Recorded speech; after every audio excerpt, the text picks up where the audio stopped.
Hello everyone, welcome to my YouTube channel pharma researcher. So आज है day 154 daily pharm MCQ डो series का, जिसमें हम डेली के 10 एमसीक्यू क्वेश्चन सॉल्व करते हैं विद डिटेल्ड एक्सप्लेनेशन। एंड ये सारे क्वेश्चंस आपके प्रीवियस ईयर क्वेश्चन पेपर से लिए जाते हैं एंड सभी फार्मेसी रिलेटेड एग्जाम्स के लिए इम्पॉर्टेंट होते हैं। सो चलिए स्टार्ट करते हैं आज के पहले क्वेश्चन से। पहला क्वेश्चन है, which of the following is not a semi solid doses form. इनमें से सेमी सॉलिड डोजेज फॉर्म कौन सी नहीं है। सो बेसिकली आपकी तीन मेन टाइप्स की डोजेज फॉर्म्स होती हैं। एक आपकी सॉलिड आती है, एक आपकी लिक्विड डोजेज फॉर्म होती है एंड तीसरी आपकी सेमी सॉलिड डोजेज फॉर्म होती है। सेमी सॉलिड जो है वो आपकी फर्दर दो टाइप्स में आती हैं। एक आपकी इंटरनल यूज़ वाली आती हैं, दूसरी आपकी एक्सटर्नल यूज़ वाली आती हैं। तो अगर यहाँ पे मैं ऑप्शंस देखूँगा तो ऑइंटमेंट, क्रीम्स एंड पेस्ट, ये तीनों ही आपकी सेमी सॉलिड डोजेज फॉर्म्स हैं जो कि आपकी एक्सटर्नली यूज़ की जाती हैं। ठीक है, these are use externally and ये सारी आपकी सेमी सॉलिड डोजेज फॉर्म्स हैं।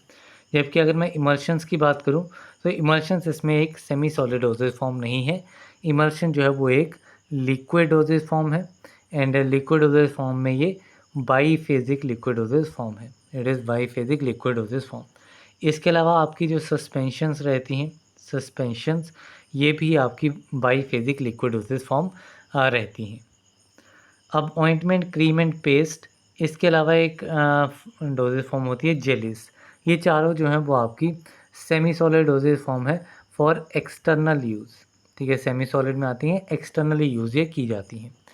कुछ सेमी सॉलिड डोजेज फॉर्म्स होती हैं जो कि आपकी इंटरनली यूज़ की जाती हैं। अब इन इंटरनली में कौन कौन सी आती हैं, तो इसमें आपकी सपोजिटरीज़ आ जाती हैं।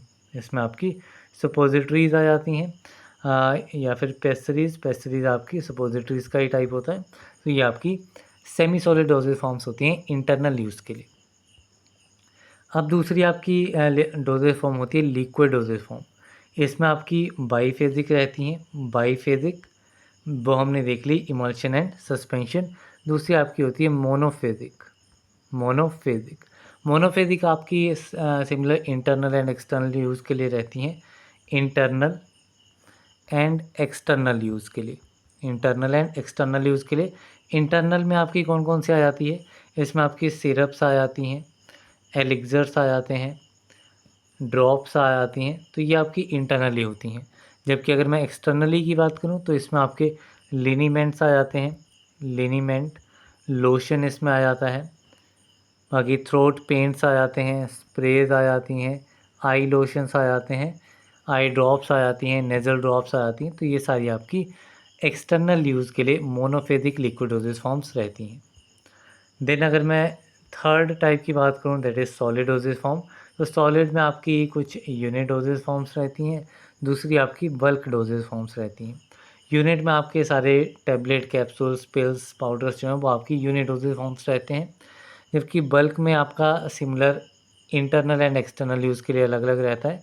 तो अगर मैं इंटरनल की बात करूँ तो इंटरनल में आपके पाउडर्स आ जाते हैं, फाइन पाउडर्स जो हैं वो आपके internally bulk solid dosage forms रहती हैं।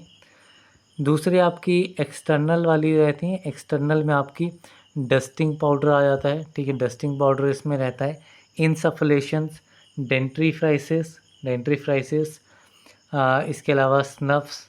तो ये डिफरेंट जो है वो आपकी डोजेज फॉर्म्स रहती हैं जो कि एक्सटर्नली अप्लाई की जाती हैं, बल्क सॉलिड डोजेज फॉर्म्स रहती हैं। तो यहाँ पे हमने तीन जो मेन टाइप्स रहते हैं डोजेज फॉर्म्स के, वो सारे हमने डिस्कस कर लिए। अभी चलते हैं हम नेक्स्ट क्वेश्चन की तरफ। तो नेक्स्ट क्वेश्चन है, substance deem to be poisonous as categorize in the poison act 1919 list B is. तो यहाँ पे पॉइजन एक्ट के बारे में पूछा गया है। पॉइजन एक्ट जो कि 1990 में आया था, इसके अकॉर्डिंगली लिस्ट बी में कौन सा ड्रग जो है वो इसमें से रहेगा। सो लिस्ट बी में आपका कार्बोलिक एसिड जो है वो आपका लिस्ट बी पॉइजन रहता है। सो इसमें आपका option C is the correct answer. अब इसमें अगर मैं आर्सेनिक की बात करूं, पोटेशियम साइनाइड की बात करूं या एकोनाइड की बात करूं, आर्सेनिक, पोटेशियम साइनाइड एंड एकोनाइड, ये तीनों जो हैं, ये तीनों आपके क्या रहते हैं, ये आपके लिस्ट ए पॉइजन्स रहते हैं। These are the list A poisons. ठीक है, इसके अलावा अगर मैं कुछ और ड्रग्स की बात करूं तो इसमें आपका डिजिटेलिस आ जाएगा, लेड आ जाएगा, कोका आ जाएगा। तो ये सारे भी आपकी लिस्ट ए पॉइजनस ड्रग्स रहते हैं। दूसरी आती है आपकी लिस्ट बी में आपका एक तो कार्बोलिक एसिड आ जाता है, दूसरे आपके असेंशियल ऑयल्स आते हैं, ठीक है। असेंशियल ऑयल्स इसमें आते हैं ऑफ एलिमेंट्स, ठीक है। जो बादाम का जो एसेंशियल ऑयल होता है वो उसमें आता है। क्लोरोफॉर्म इसमें रहेगा, क्लोरोफॉर्म। देन मरकरी के ऑक्साइड, ठीक है, all oxides of mercury, sulphonyl, sulphonyl and zinc chloride, ठीक है, जिंक क्लोराइड इसमें। ये सारे आपके लिस्ट बी पॉइजनस सब्सटेंसेस रहते हैं। अभी चलते हैं नेक्स्ट क्वेश्चन की तरफ। तो नेक्स्ट क्वेश्चन है the conditions for the grant और renewal of a repacking licence is in. तो जो कंडीशंस रहती हैं ग्रांट एंड रिन्यूअल के लिए, किसके लिए, रीपैकिंग लाइसेंस के लिए, वो किस फॉर्म में रहती हैं। So they are in the form number 25B। So इसमें आपका ऑप्शन डी जो है वो करेक्ट आंसर है। यहीं पे अगर मैं 25A की बात करूं, तो 25A में जो है वो आपका ये बेसिकली आपका लोन लाइसेंस रहता है। 25A जो है वो आपका लोन लाइसेंस रहेगा, ठीक है, ड्रग्स की सेल एंड डिस्ट्रीब्यूशन के लिए, ठीक है। किसके लिए रहेगा, ड्रग की सेल्स एंड डिस्ट्रीब्यूशन के लिए ये रहता है, उन ड्रग्स के लिए जो कि आपके स्पेसिफाइड हैं शेड्यूल C1 एंड X, ठीक है। इन 3 कैटेगरी में जो ड्रग्स स्पेसिफाइड हैं, ठीक है, इसके अलावा, ठीक है, C1 एंड X के अलावा जो अदर कैटेगरीज हैं उसमें जो भी ड्रग्स दिए गए हैं उनके लिए अगर लोन लाइसेंस चाहिए तो वो आपका 25A के थ्रू मिलेगा। देन अगर मैं 28A की बात करूं, तो 28A जो है ये भी आपका लोन लाइसेंस के लिए रहता है। It is also for loan licence, लेकिन ये उन ड्रग्स के लिए रहता है जो कि आपके स्पेसिफाइड हैं, which are specified in schedule C and C1 excluding, ठीक है, एक्सक्लूडिंग शेड्यूल X, ठीक है। तो ये आपका रहता है फॉर्म नंबर 28A। देन अगर मैं 25F की बात करूं, तो 25F जो है ये आपका लाइसेंस रहता है। It is the licence for manufacture और फॉर सेल और डिस्ट्रीब्यूशन, ठीक है, मैन्युफैक्चरिंग के लिए, सेल या फिर डिस्ट्रीब्यूशन के लिए उन ड्रग्स के लिए जो कि आपके स्पेसिफाई किए गए हैं, which are specified in schedule X, schedule X में जो स्पेसिफाई किए गए हैं, and not specified in schedule C and C1। ये आपका रहता है शेड्यूल 25F में। अभी हम चलते हैं नेक्स्ट क्वेश्चन की तरफ। सो नेक्स्ट क्वेश्चन है which of the following is an aryl acetic acid derivative. इनमें से अराइल एसिटिक एसिड डेरिवेटिव कौन सा है। सल्फर सैलेट की बात करूं तो सल्फर सैलेट जो है ये आपका सैलिसाइलिक एसिड डेरिवेटिव होता है। It is salicylic acid derivative. Ibuprofen की बात करूं तो इबुप्रोफेन जो है वो आपका अराइल एसिटिक एसिड डेरिवेटिव होता है। मीफेनेमिक एसिड जो है वो आपका एन अराइल एंथ्रानिलिक एसिड होता है। एन अराइल एंथ्रानिलिक एसिड इसमें रहेगा। एंड एस्प्रिन जो है, aspirin is also salicylic acid derivative. तो इसमें आपका करेक्ट आंसर रहेगा option number B, ibuprofen. Next question है the route of administration of ceftriaxone is. तो सेफ्ट्राइक्सोन का रूट ऑफ एडमिनिस्ट्रेशन क्या है। तो सेफ्ट्राइक्सोन जो है वो आपका पेरेंटल रूट से दिया जाता है। सो इसमें आपका ऑप्शन डी जो है वो करेक्ट आंसर है।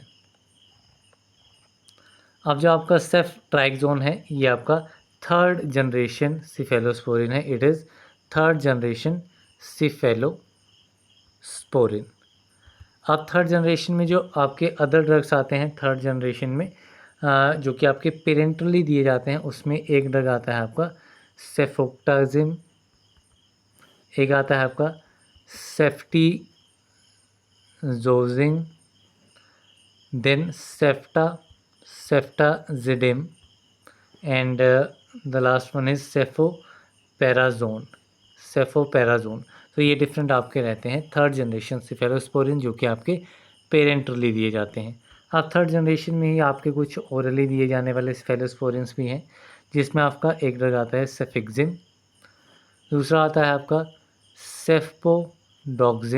सेफ्पोडोक्सिम प्रोक्सेटिल, देन एक ड्रग आता है आपका सेफ्डिनेर, एक ड्रग आता है आपका सेफ्डिनेर, दूसरा ड्रग आता है आपका सेफ्टीब्यूटेन, दूसरा ड्रग आता है आपका सेफ्टिब्यूटेन।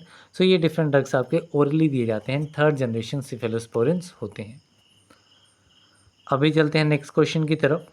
तो नेक्स्ट क्वेश्चन है diphenyl thiocarbazone test is specified test for the determination of.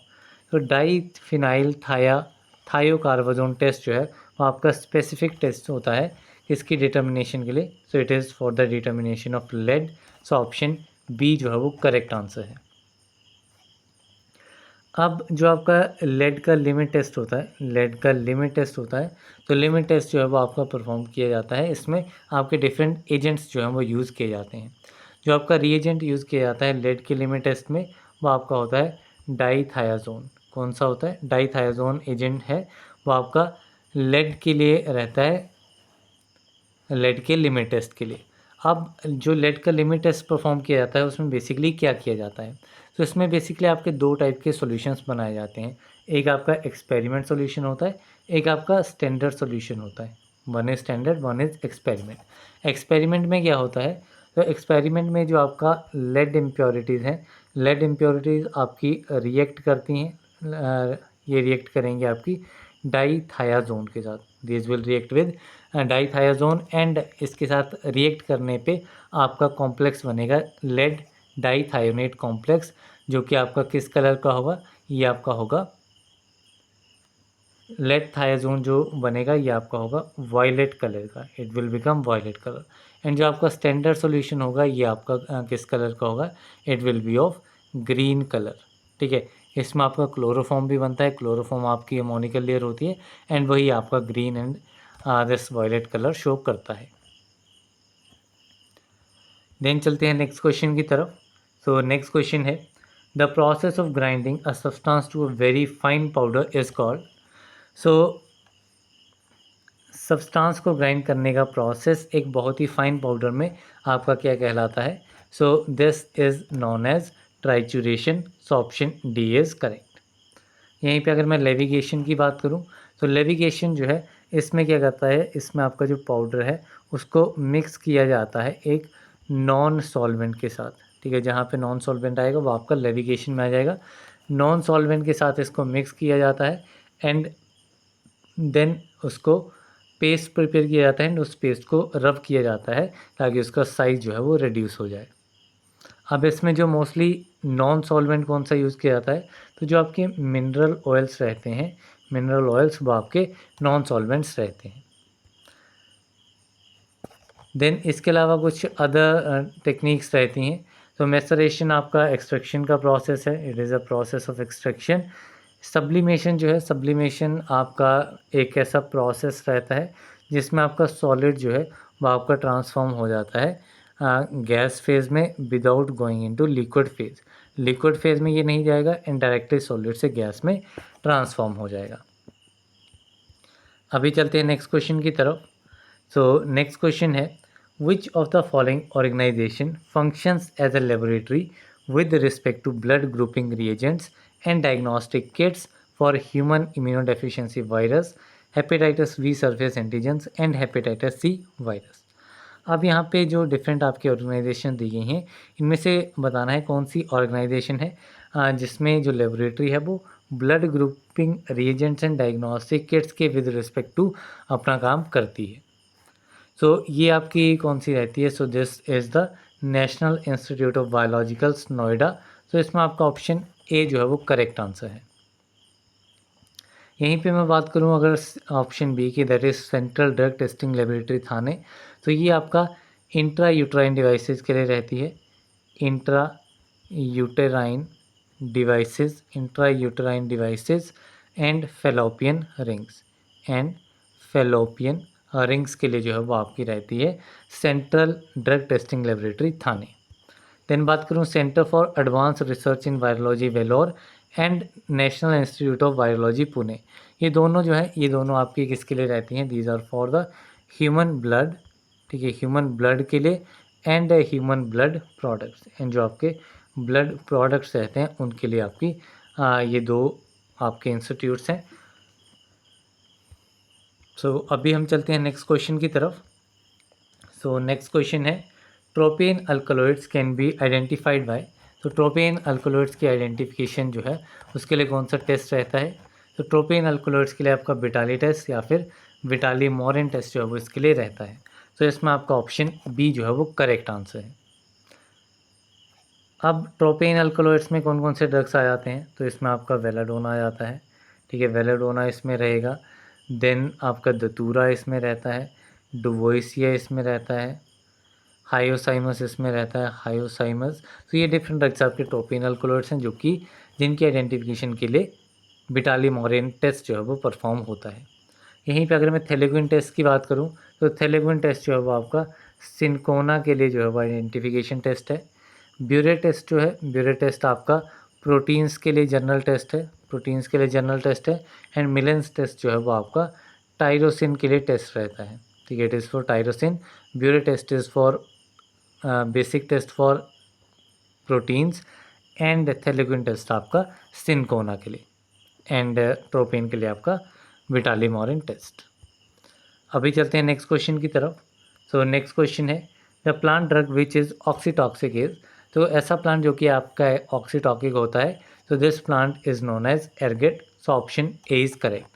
अगर मैं बात करूँ ऑक्सीटॉक्सिक की, तो ऑक्सीटॉक्सिक आपके वो एजेंट्स होते हैं जो कि आपके स्टिमुलेट करते हैं यूटराइन एक्टिविटी को, ठीक है, वेमेंस में यूटराइन एक्टिविटी को एंड लेबर इंड्यूस करवाने के लिए, ठीक है, प्रेगनेंसी के टाइम पे लेबर इंड्यूस करवाने के लिए आपका ऑक्सीटॉक्सिक का यूज़ किया जाता है।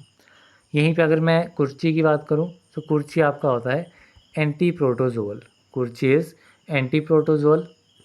देन बात करूं विनका की, सो विनका आपका एंटी नियोप्लास्टिक होता है, it is anti neoplastic agent, ठीक है, हॉटकिंस डिजीज़ में भी यूज़ किया जाता है। एंड इसकी hypotensive and anti diabetic action भी इसके रहते हैं। देन बात करूँ कोकेन की, तो कोकेन जो है वो आपका यूज़ होता है एज अ लोकल एनेस्थेटिक्स, ठीक है, it is use as local anaesthetic. So इसी के साथ में हमारे 10 क्वेश्चन आज के कंप्लीट होते हैं। So that's all for this video. मिलते हैं अगली वीडियो में, तब तक के लिए थैंक यू वेरी मच।